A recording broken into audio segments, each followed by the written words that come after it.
Москвада мушташкан кыргыз-тажик мигранттары Россиянын аймагынан чыгарылат. Москвада массалык мушташ уюштурган чет элдиктер соттун чечими менен Россиядан чыгарылат.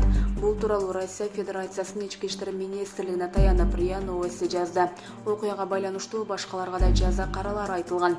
Массалык мушташка тиешеси бар дагы бир канча адамга Россия Федерациясынын аймагына кирүүгө тыюу салуу боюнча чечим кабыл алынат деп айтылат билдирүүдө.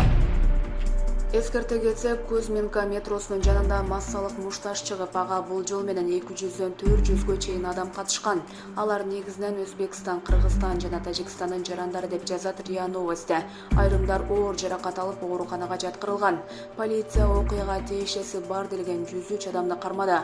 Алардын баары өлкөгө кирүү боюнча эрежелерди бузган. Майда бейбаштык кылып, тартип коргоо органдарына баш ийген эмес деп айыпталууда. Ошондой эле мыйзамга каршы келген жыйындарды жана митингдерди уюштуруу тууралуу протокол толтурулат. Белгилей кетсек, буга чейин россиялык ЖМКлар кыргызстандык жана тажикстандык мигранттардын ортосунда чыр болгонун жазып чыгышкан. Өзбекстандыктар тууралуу айтылган эмес. Массалык мушташка 180 адам катышканы белгиленген. Булак Спутник KG. Бактыгүл Бадиева: урматтуу жигиттер, тажиктердин койнунда жатып жүргөн сасык кыздар үчүн өз өмүрүңөрдү тобокелге салбагыла. Урматтуу жигиттер, тажиктердин койнунда жатып жүргөн сасык кыздар үчүн өз өмүрүңөрдү тобокелге салбагыла. Мындай пикирди ырчы Бактыгүл Бадиева жазып чыкты. Урматтуу кыргызымдын намыстуу жигиттери, кайдагы болбогон тарбиясы жок, ыйманы кеткен тажиктердин койнунда жатып жүргөн сасык кыздар үчүн өз өмүрүңөрдү тобокелге салып, ал кыздар үчүн кан төкпөй эле койгула сураныч. Кыргызстанда силерди көзү төрт болуп, балам аман эсен үйгө келсе экен деп энеңердин көз жашы тыйылбай турат. Жок дегенде апаңарды ойлогула. Силер эл үчүн, жер үчүн, мекен үчүн, ата-энеңер жана бир тууганыңар үчүн кан төккүлө. Ооба, коюнду камыш эркекти намыс өлтүрөт. Бирок силерди теңине албаган кыздар үчүн урушуп бөтөн жерде камалып кетишиңерди эч ким каалабайт. Ата-энеңерге сабыр тилейм деп белгилеген ырчы айым.